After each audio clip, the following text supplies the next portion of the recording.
Arif müəllim, bir sualım da olacaq, sonuncu sualım. Sizcə Qarabağın bugün hansı xəttdə üstünlüyü yarana bilər? Yəni götürək hücum xətti, müdafiəçi, bəlkə hansısa futbolçunun sayəsində?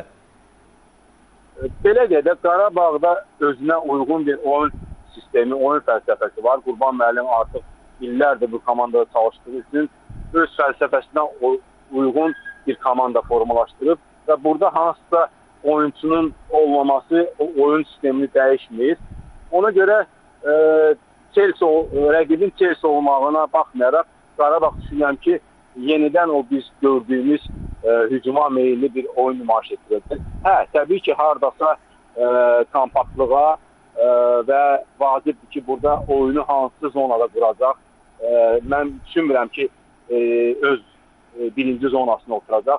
Çalışacaq ki, ikinci zonada oyununu qursun və burada əsasən yarım müdafiəçilərə çox yük düşəcək ki, hansı ki, Qarabağın da ən belə deyək də güclü mövqeləri o pozisiyadır ki, Qarabağ orada üstünlük təşkil edəndə oyunu da alınır.